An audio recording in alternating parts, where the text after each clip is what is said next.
राज्यसभा निवडणुकीमुळे ठाकरे पवारांची गोची।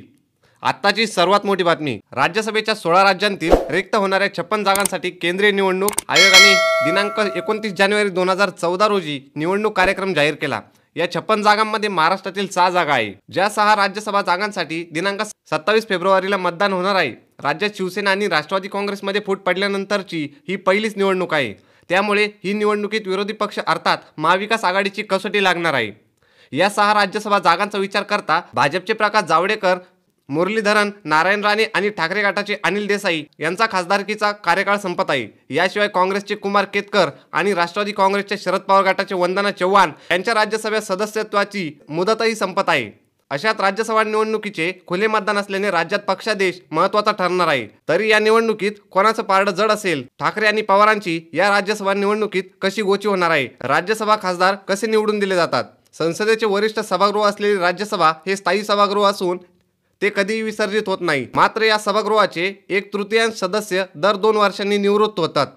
मूळ राज्यघटनेचे राज्यसभा सदस्यांचा कालावधी निश्चित केलेला नाही, ती जबाबदारी संसदेकडे देण्यात आली। त्यानुसार संसदेने लोकप्रतिनिधी कायदा 1951 करीत राज्यसभेच्या सदस्यत्वाची मुदत 6 वर्षे निश्चित केली आहे। राज्यसभेच्या काउन्सिल ऑफ स्टेटस असंही म्हटलं जातं। यालाच वरिष्ठ सभागृह म्हणजे अप्पर हाऊसही म्हटले जाते। देशभरातून 245 खासदार राज्यसभेत निवडून दिले जातात। त्यातील 12 सदस्य राष्ट्रपतींकडून निवडले जातात। उर्वरित 233 देशांतील सर्व राज्यातून निवडले जातात। त्यातील आता 56 जागांसाठी निवडणूक होत आहे, ज्यात महाराष्ट्रातील 6 जागा आहेत। एकनाथ शिंदेच्या बंडानंतर आघाडी सरकारला सत्तेतून पायउतार व्हावं लागलं। त्यानंतर निवडणूक आयोगाने आणि विधानसभा अध्यक्षांनी शिवसेना हा पक्ष एकनाथ शिंदे यांचा असल्याचा निवड दिला आहे। त्यामुळे या निवडणुकीत व्हीप हा कळीचा मुद्दा ठरणार नाही, ज्यामुळे ठाकरे गट अडचणीत आलाय, तर दुसरीकडे शिवसेनेनंतर राष्ट्रवादी काँग्रेसमध्ये फूट पडली। या फुटीनंतर दोन्ही गटाची निवडणूक आयोग आणि विधिमंडळात लढाई सुरू आहे। राष्ट्रवादी काँग्रेस पक्षाबाबत निवडणूक आयोगाने अद्याप निर्णय दिलेला नाही। राष्ट्रवादी आमदार अपात्रतेचा विधानसभा अध्यक्षांकडे सुनावणी सुरू असून राज्यसभा निवडणुकीआधी निवडणूक आयोग आणि विधानसभा अध्यक्षांकडून राष्ट्रवादीच्या संदर्भात निर्णय 15 फेब्रुवारीपर्यंत अपेक्षित आहे। त्यामुळे या सगळ्या पार्श्वभूमीवर राज्यसभेच्या निवडणुकींकडे सर्वांचे लक्ष आहे। आता राज्यसभेत कोणाचं पारडं जड आहे आणि राज्यसभेत उमेदवार कसे निवडून येतात हे पाहू। राज्यसभा निवडणुकीत विजयी होण्यासाठी कोणत्याही उमेदवाराला ठराविक मत आवश्यक असतात। या मतांची संख्या जागेवर संख्येवर अवलंबून असते। म्हणजे महाराष्ट्राच्या विधानसभेत 288 आमदार आहेत, तर राज्यसभेच्या 19 जागा आपल्या राज्यात आहेत। पण या सर्व जागांसाठी एकाच वेळी निवडणूक होत नाहीत, तर ठराविक कालावधीनंतर ठराविक जागांसाठी निवडणूक होते। त्यामुळे आता जर 6 जागांसाठी निवडणूक होत असेल, तर त्या जागांच्या संख्येत एकही संख्या मिसळून विधानसभेच्या जागांच्या संख्येला या संख्येने विभाजित केल्यानंतर विजयासाठी आवश्यक ती मतसंख्या आपल्याला मिळेल। पण भाजपचे आमदार गोवर्धन शर्मा यांच्या निधनामुळे अकोला पश्चिम मतदारसंघाची जागा रिक्त आहे। त्यामुळे आताच्या राज्यसभेच्या निवडणुकीसाठी 287 आमदार मतदान करतील। मग 287ला 7ने विभाजित केल्यावर 42 मतांचा कोटा विजयीसाठी आवश्यक असल्याचे लक्षात येते। म्हणजे प्रत्येक उमेदवाराला या निवडणुकीत 42 आमदारांचा पाठिंबा आवश्यक आहे।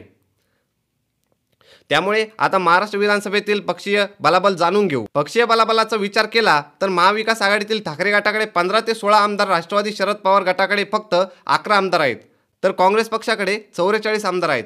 तर दुसरीकडे महायुतीतील भाजपाकडे 104 आमदार, राष्ट्रवादी 42 आमदार, शिवसेना 40 आमदार, उर्वरित बहुजन विकास आघाडीकडे 3 आमदार, समाजवादी पक्ष, AIM आणि प्रहार जनशक्तीकडे प्रत्येकी 2 आमदार, महाराष्ट्र नवनिर्माण सेना, CPIM, शेतकरी कामगार पक्ष, स्वाभिमानी पक्ष, रासप, जनसुराज्य शक्ती, क्रांतिकारी शेतकरी पक्षाकडे प्रत्येकी 1 आमदार आणि अपक्ष 13 आमदार आहेत। त्यामुळे विधानसभेतील आमदारांच्या संख्याबळाच्या आधारे या राज्यसभा निवडणुकीत भाजप 3 जागावर आणि राष्ट्रवादी आणि शिंदे गट प्रत्येकी 1 उमेदवार सहजपणे निवडून आणू शकतात, तर काँग्रेस 1 जागेवर निवडून येण्याची शक्यता आहे। पण या सगळ्यात अशात उद्धव ठाकरे आणि शरद पवार गटाची हार निश्चित आहे।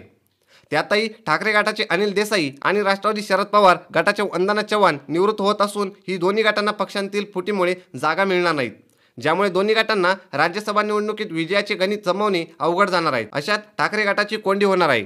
तरी या राज्यसभा निवडणुकीत भाजप, शिंदे गट आणि अजित पवार गट कोणाला उमेदवारी देतात ही उत्सुकता आहे। त्याचबरोबर आगामी लोकसभा निवडणूक डोळ्यांसमोर ठेवून उमेदवारी दिली जाईल, तशीच कोणाला उमेदवारी दिली जाईल अशाच नवीन आणि ताज्या बातम्या बघण्यासाठी आपल्या चॅनलला सबस्क्राईब करायला विसरू नका।